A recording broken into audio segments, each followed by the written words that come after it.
Yo soy Joaquín Rey, esto es Perú 21 Televisión y esta es la última entrevista de domingo de este 2019 que cerramos y por ello creemos que es una buena oportunidad para hacer un balance de lo que nos deja este año políticamente y las implicancias de lo sucedido este año para el futuro. Y para ello hemos invitado al señor Fernando Tuesta, ex jefe de la OMPE y ex presidente de la Comisión de Reforma Política. Señor Tuesta, ¿cómo está? ¿Qué tal, Joaquín? Gracias por la invitación. ¿Podríamos decir que ha sido este el año más movido políticamente en las últimas 2 décadas, probablemente? Sí, con seguridad este ha sido un año intenso, ha sido un año donde quizá cronológicamente puede ser igual al resto, pero en términos de densidad política parece una década, ¿no? Ese es como diría en aquella película, el año que vivimos en peligro, ¿no? Porque ha sido un año de verdad lleno de eventos y situaciones quizás solo comparable con el año 2000, ¿no? Y podríamos decir, al final de este año, que como país, como democracia, estamos en una mejor posición que al inicio del año.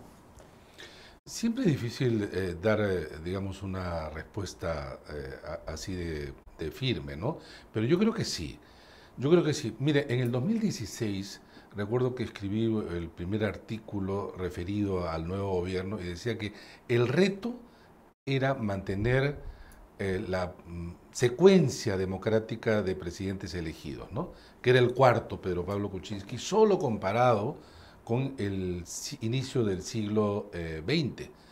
No teníamos un cuarto presidente y entonces esto que no parecía importante, para mí era relevante. O sea, llegar al 2021 con un régimen democrático, ¿no?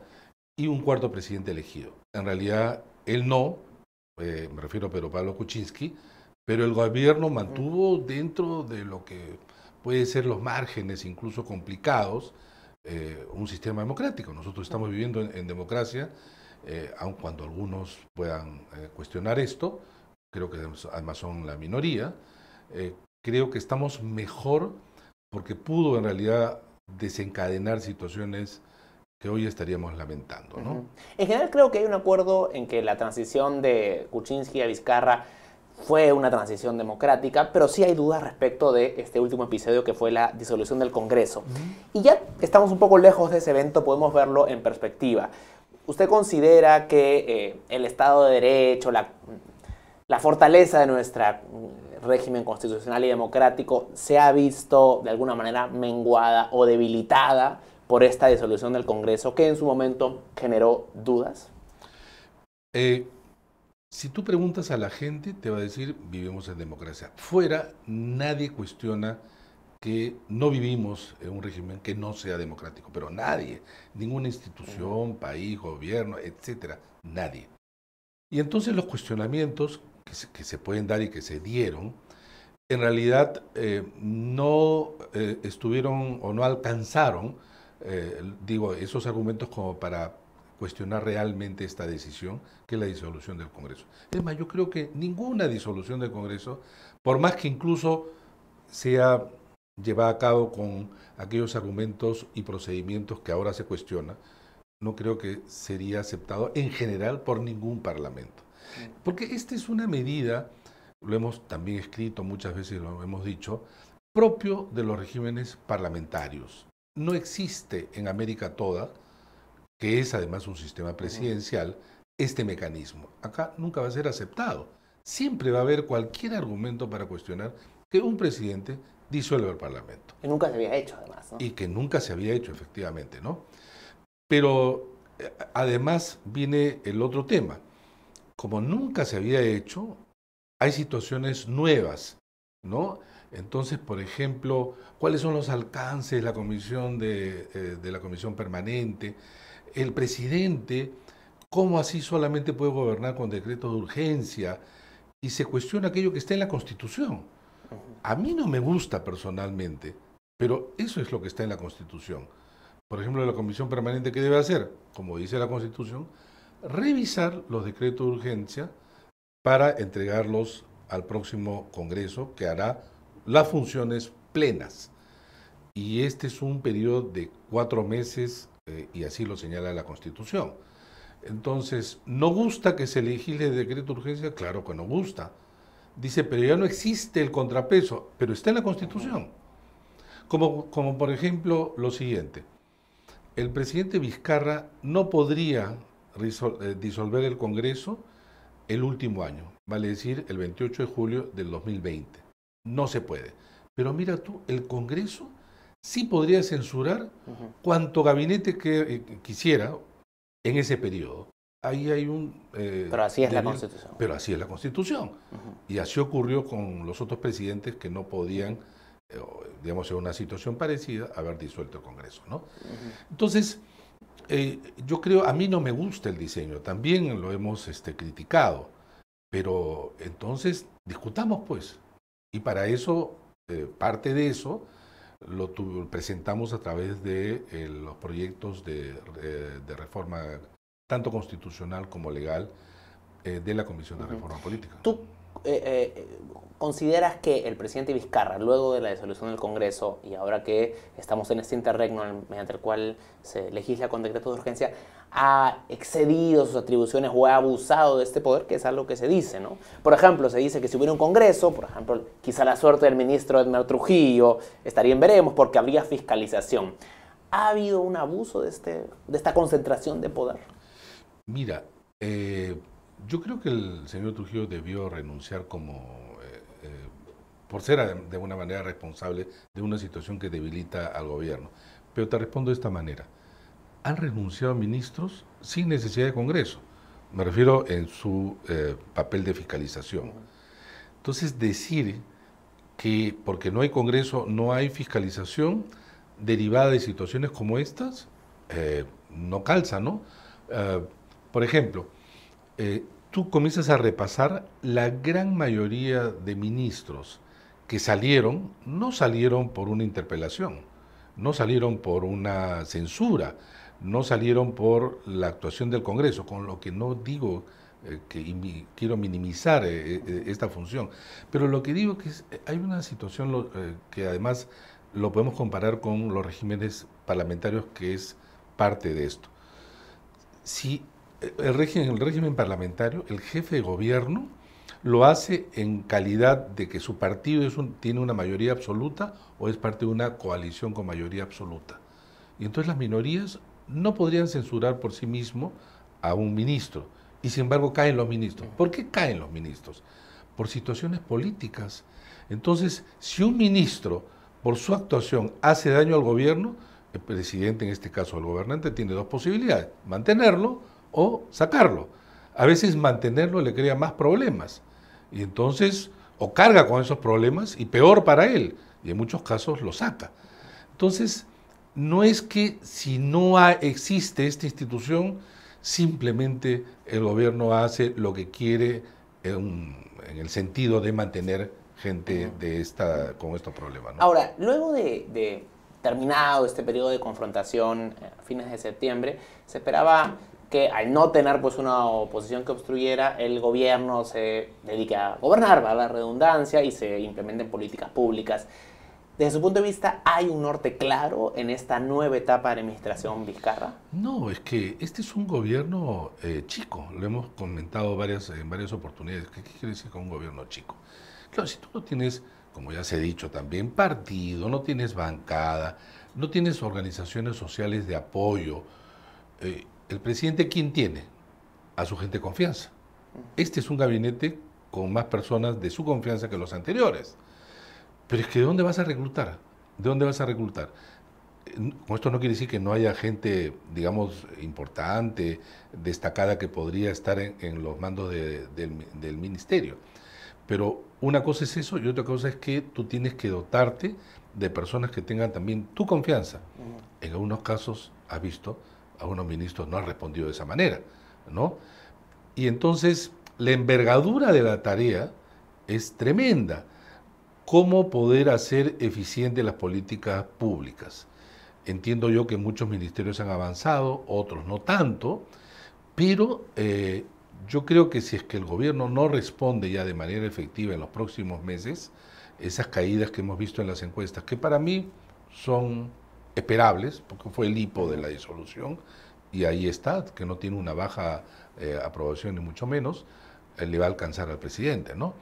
Entonces, mira, el presidente puede terminar incluso su gobierno de esta manera. Es más, porque hay que acordarse que el próximo año es un año electoral. Y en los años electorales la gente va concentrándose también en lo que va a venir, ¿no? No en tanto lo que se está terminando. Eso le puede favorecer como favoreció a muchos presidentes. Pero el hecho de no tener una bancada y no tener quizá un aparato detrás de él puede justificar que no haya por lo menos una agenda, claro. Porque un problema es que no puedas implementar la agenda, pero lo que se critica del presidente Vizcarra es que ni siquiera hay claridad respecto a cuál es esa agenda. Parece que no lo hubiera siquiera. Sí, creo que nos hacemos esa pregunta válida, pero ¿sabes qué? Al hacer la comparación con los gobiernos anteriores, recordaba, y he estado revisando, se decía también claramente eso sobre los otros gobiernos. Entonces, o tenía claridad, yo no estoy tan seguro, por ejemplo, si Kuczynski tenía claridad, si Alan García, si en su momento Humala, etcétera. Tú puedes sí ver en el balance quizás algunas direcciones, pero tampoco era como mucho, ¿no? Yo sí creo que este gobierno, al ser un gobierno chico, está sobrellevado, está sobrecargado y no puede acometer pues esta función importantísima, ¿no? Algunas cosas sí, ¿no? ¿Qué cosa está funcionando, digamos, ¿no? Allí donde en algunos ministerios, de alguna manera, los cambios de ministros, pese a que en algunos casos ha sido bastante frecuente, no ha golpeado determinadas líneas maestras, por ejemplo, educación. ¿No? En el caso del Ministerio de Economía tampoco vamos a decir que es un ministerio que no hace nada, que no tiene norte, tiene norte, ¿no? Pero, por ejemplo, Cultura ha sido muy golpeado, ahí tú puedes decir hacia dónde vamos, pero, y entonces, ¿qué es lo que se trata? ¿Qué es lo que se tiene? Carga con esos pasivos, pues, el gobierno. Carga ya con algunos déficits de inicio. El gobierno carga con esos déficits de inicio y yo no estoy tan seguro que lo pueda revertir en lo que va del año. Sigue siendo para mí una suerte también de gobierno hasta de transición, ¿no? Porque todos creo, esperemos que el 2021 sea efectivamente el inicio no solamente de un nuevo siglo en relación a nuestro país, sino que apostar por hacer ya políticas de mayor alcance, ¿no? ¿Qué puede hacer el gobierno? Dar algunas bases iniciales, ¿no? Por ejemplo, sobre las reformas. Ya se vienen las elecciones congresales. ¿Cómo explicar que la disolución del Congreso haya generado tanto interés, fervor popular y las elecciones parece que lo que generan es indiferencia de la mayoría de ciudadanos? Sí, porque se trata de una elección que la gente siente que no va a producir tantos cambios, ¿no? En segundo lugar, porque, como tú lo has dicho, una cosa es que te apasiones por la disolución y te intereses, y otra cosa es crear un Congreso nuevo, ¿no? Y además un Congreso que insistentemente se ha dicho, tiene poco tiempo, va a hacer pocas cosas. Yo no creo que sea un Congreso que viene, un Congreso que no vaya a hacer cosas. Va a depender de sus miembros, ¿no? Yo sí creo que puede hacer cosas importantes, ¿no? Y ahora que ya conocemos más o menos las listas, los participantes, ¿podemos tener la expectativa o la esperanza de que sea un Congreso algo por lo menos mejor que el anterior? Es un alburo, porque va a depender no solo de quienes ingresan, me refiero a partidos al Congreso, sino quienes ingresan de manera individual a través del voto preferencial. Y ahí podemos encontrar cualquier cosa. Incluso ser mejor. Podríamos, ¿no? Uno revisa las listas y uno encuentra gente interesante, ¿no? La mayoría invitados. Entonces tú juntas y dices, acá podría. Pero va a depender mucho de qué partidos a su vez ingresan. Y también lo hemos escrito, no van a haber grandes cambios en términos de los partidos, sino en la distribución de los escaños, ¿no? Va a ingresar de todas maneras, obviamente, Acción Popular, Fuerza Popular, Alianza para el Progreso, el Frente Amplio, probablemente el APRA, allí peleándola. ¿Y quiénes son estos? son partidos que han tenido bancadas, ¿no? Y entonces, en una campaña muy corta, esos son lo de fácil recordación. Y es por eso que fue un problema, y creo que así va a ser mostrado en los votos, el caso de los ex peruanos por el cambio, que ahora cambian de nombre continuo, no los conoce nadie. Pero es paradójico que justamente el ánimo del cierre del Congreso es que se vayan todos, y ahora que más bien aquellos que lideran las preferencias son básicamente los que estuvieron en el Congreso anterior. Bueno, se están presentando como veintitantos, no creo que ingrese, al contrario, la gran mayoría, van a ingresar probablemente un puñado muy pequeño, pero que tiene alta visibilidad. Y comparado con quienes nadie los conoce, son pues los medios mismos los atienden más, ¿no? Pero la mayoría del próximo Congreso van a ser nuevos, la gran mayoría. Muy poquitos reelegidos, un grupo de los que regresan. Caras diferentes, pero los mismos partidos, digamos. Ah, bueno, sí. Es que no ha habido tiempo pues para los nuevos partidos, pero ¿cuáles son los nuevos partidos? En realidad el Partido Morado. El Partido Morado es el que además tuvo quizá la buena idea, ¿no?, de trazar un norte en el sentido de, para tener una representación importante hay que tener un partido, ¿no? Entonces han construido un partido, ¿no? Es el único que ha construido un partido. El otro es también Luna, José Luna, que creó Podemos Perú. Pero es un partido mucho más personalista, ¿no? Es un partido que ya mostró, digamos, también sus limitaciones en las elecciones regionales y municipales. ¿Y ha habido un esfuerzo de los partidos por mejorar en algo su oferta? Mira, los partidos carecen de muchas cosas, entre ellos de poder construir una lista parlamentaria, salvo Acción Popular, que señala que solamente son de sus militantes, el resto llenarse de invitados. Comentaba yo con personas que habían sido invitadas por 3 o 4 partidos, no una, sino varias personas, y no partidos que uno podría decir semejantes, partidos incluso opuestos, ¿no? Entonces, por un lado tú dices los mismos partidos, sí, pero la cohesión interna de sus miembros va a ser baja. Quizá no diga que va a haber transfugismo en año y 4 meses, algunos de hecho, pero no vamos a tener lo del anterior. Entonces, este es un congreso también de alguna manera de transición, ¿no? No hay mucho tiempo en general para crear partidos, pero creo que los que se están trazando eso serán para el 2021. ¿Qué tanto va a poder lograr este congreso? Concretamente en materia de la reforma política, que es como el gran tema que quedó pendiente, ¿podemos ser optimistas de que se va a conseguir algo significativo en año y medio? Mira, depende de la voluntad política, porque todos están ofreciendo lo de la reforma política. Y se está centrando en aspectos solo sobre la inmunidad parlamentaria, por ejemplo, ¿no?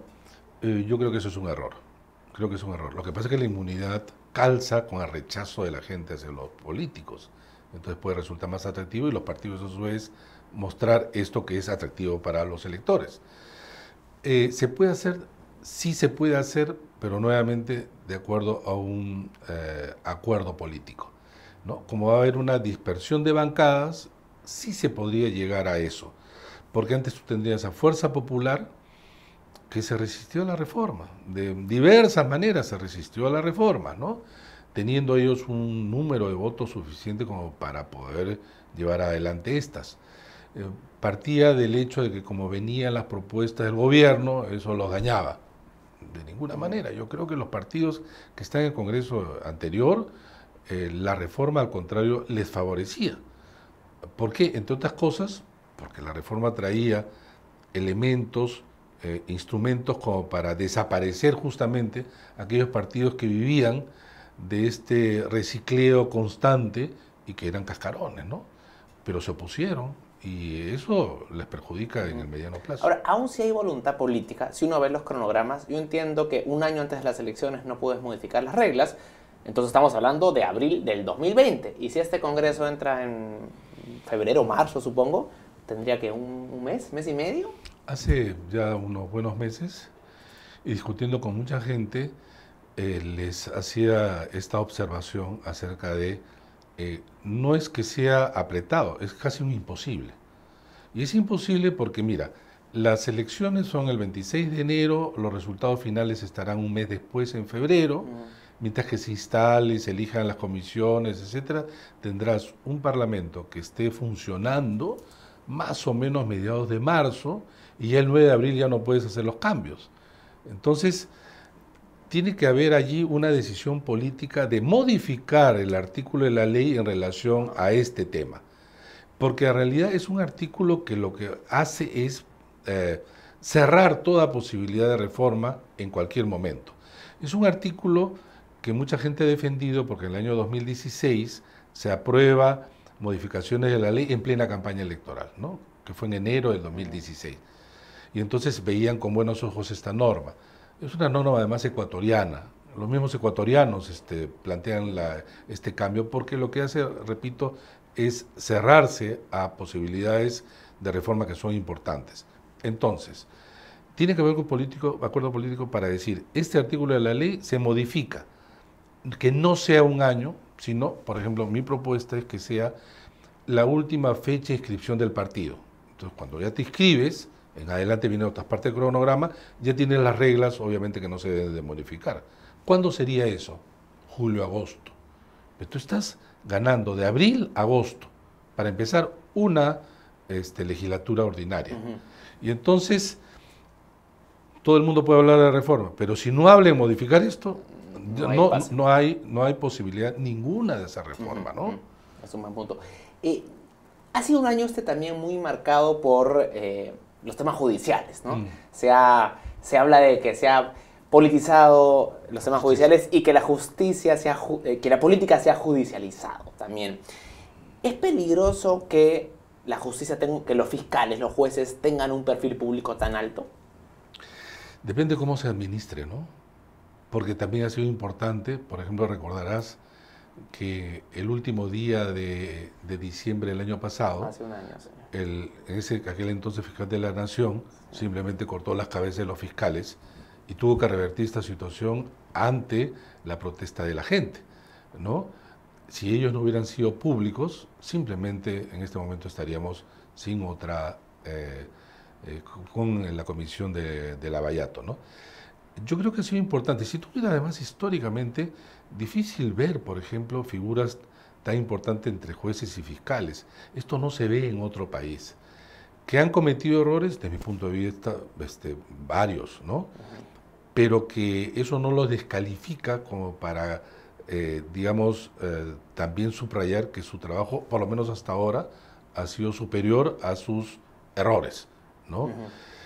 En un proceso tan complicado como es de Lavallato. Recuerdo que cuando empezó esto, un juez en una entrevista dijo, el Perú no está preparado para el tamaño y la envergadura de este proceso, ¿no? Y dicho y hecho, lo que estamos viendo, ¿no? Pero judicializar la política es un gran problema en general, pero también viene con los tiempos, o sea, la gente rechaza tanto a los políticos que los quiere pues, meter a la cárcel a todos desde ya, ¿no? Los juicios populares se extienden en la opinión pública, pero ya no tan en grande, sino también en pequeño. Varias de nuestras normas están inclinadas a temas de sanciones, a temas de control y transparencia, lo que en general me parece bien, pero que no resuelven los problemas. Por ejemplo, se dice, ¿cómo tendremos mejores representantes? Entonces se creó la hoja de vida. Y entonces la hoja de vida, que no existe en ninguna otra parte, se ha convertido en un requisito para candidatear. En términos prácticos me refiero, no en la Constitución. En la Constitución para tú ser representante tienes que ser peruano, mayor de 18 o 25, en este caso Parlamento, ¿no? Y estar habilitado en términos de tus derechos de participación, nada más. Pero resulta que tú tienes la hoja de vida. Y si es que algo te faltó, algo dijiste, te excluyen. O sea, por no aclarar un carro. Por no, un auto que ni siquiera lo usas, en fin. Hay una desproporción, ¿no? Entre, digamos que la falta, ¿no? Y la sanción. Y eso tú lo ves mucho en general, ¿no? Una tremenda desproporción. Incluso las declaraciones del presidente de la República. Por ejemplo, en otros países existe lo de la neutralidad e imparcialidad referida, y que en el nuestro yo también creo que esa es la parte que se debe interpretar, a que el presidente, los ministros, ¿no?, el Ejecutivo, pero también el Congreso, no utilicen los recursos públicos para beneficiarse. Me refiero en términos políticos. Pero eso es una cosa y otra cosa es no declarar, no hacer política, ¿no? O sea, que los políticos no hagan política, y eso ya se vio en el referéndum. Resulta que ni parlamentarios ni presidente podrían hablar de referéndum. ¿Qué campaña hubo? Ninguna, ninguna. Ellos son los políticos por excelencia. Si les cortas la lengua, deja ver parte de la política. Lo que tú tienes que señalar de manera muy precisa y debe ser muy firmes es nuevamente en el uso de los recursos públicos.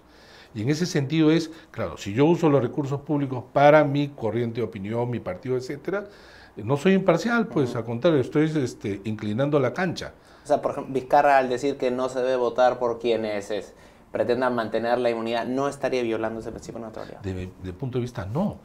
Pero estaría violando él como cualquier otro si yo, por ejemplo, agarro y hago un meeting para decir esto, ¿no? O usar, no sé, pues, mobiliario, no sé, pues, buses para trasladar a gente, en fin, hay varias formas, ¿no? Pero nuevamente, regresando entonces al tema primero, ¿no? Entonces, se ha judicializado la política en términos más generales, ¿no? En términos de estas normas que limitan la política, que en realidad disminuyen y crean serios problemas en términos de un derecho fundamental, que es el derecho a la participación política. Ahora, han abundado estos juicios de alto perfil, digamos, que buscan además castigar la corrupción, pero hay razones para pensar de que lo que ha sucedido este año vaya a redundar en una menor incidencia de corrupción en el futuro, porque a inicios de los 2000 también grandes juicios, se metió a la cárcel a mucha gente y hemos visto que no aprendimos la lección, hemos reincidido en problemas de corrupción. ¿Podría ser diferente en esta oportunidad? Es difícil decirlo, ¿no? Pero en todo caso, la corrupción difícilmente transitaría los mismos caminos. Pero la corrupción muta, ¿no? La corrupción muta, como ha mutado en la historia del Perú, ¿no? Y eso es terrible. Pero por lo menos vamos cerrando puertas y ventanas allí donde la corrupción había ingresado.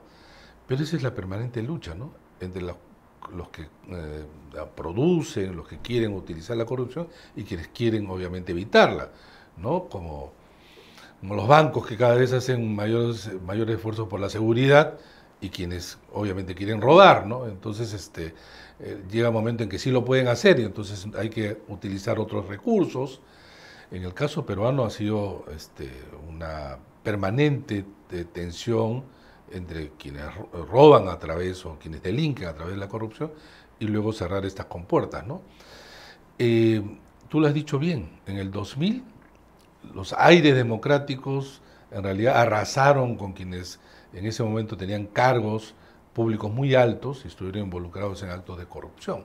El problema luego descubres que en el gobierno de Toledo y sobre todo el presidente estuvo también implicado posteriormente, ¿no? No en el de 2000, sino posteriormente, ¿no? Y esto es terrible, ¿no? Entonces, aquellos con quienes la gente depositaba sus esperanzas, de alguna manera en general todos los presidentes, resultan involucrados. Pero también es bueno que por lo menos existan procesos, ¿no?, en donde la élite política está sentado en el banquillo de los acusados. No existe otro país igual. Cuando uno viaja y se dan cuenta que eres peruano, te dicen, oye, en Perú qué bien que a los políticos los han metido a la cárcel, ¿no? Me decían una vez en Argentina, acá ninguno, ¿no? Como diciendo, ustedes van avanzando, ¿no? Y efectivamente, en todos sitios se ve a Perú en una situación de esta naturaleza, ¿no? Finalmente, quizás la fuerza política más golpeada este año ha sido el fujimorismo. ¿Qué le espera a esta fuerza política en el futuro? Si sigue así, le espera poco, ¿no? Yo creo que Keiko Fujimori seguramente estará evaluando o ya dejando de lado aquel momento en donde con 73 congresistas sentía que ella podía gobernar, como dijo, gobernaremos, aplicaremos nuestro plan de gobierno a través del Congreso, ¿no? Es una fuerza política que tiene un núcleo de seguidores importante, ¿no? Ella construyó un aparato político interesante, pero la forma como reclutó e hizo sus coaliciones y alianzas la llevaron a un desastre. Ella misma debe haber visto cómo muchos de sus congresistas se salieron, le dieron la espalda a otros y tenían muchos proyectos políticos individuales o sectoriales. Reconstruir un partido de cara al 2021 con estos problemas no es fácil. Ella, sin embargo, aparece con una intención de voto interesante. Podría llegar a una segunda vuelta y ya es mucho más complicado. Mucho más complicado que el 2016, donde estuvo raspando el cielo, ¿no? Y por eso quizá también el dolor de la derrota que le fue difícil reconocer. ¿Y habría espacio para algún otro liderazgo en el fujimorismo? Se habla de Kenji, por ejemplo, ¿no? Efectivamente, Kenji pues tiene un posicionamiento como un Fujimori mucho menos gastado, mucho menos que despierte, digamos, antipatías, rechazo, ¿no? Pero él no tiene la voluntad política ni de Keiko, ni de su padre, por cierto, en el primer momento, ¿no? Él ha estado allí y lo ha manifestado, y en realidad sus actos así lo han mostrado, más como una suerte de apoyo como para poder encabezar, digamos, una carrera política electoral que siempre es intensa, que siempre es complicada. Se le ve feliz en sus otras actividades. Repartiendo huevos, sí. Vendiendo productos de belleza. Sí. Señor Tuesta, muchas gracias por su tiempo. Fernando Tuesta, ex jefe de la OMPE y expresidente de la Comisión de Reforma Política en Perú 21 Televisión. Con permiso.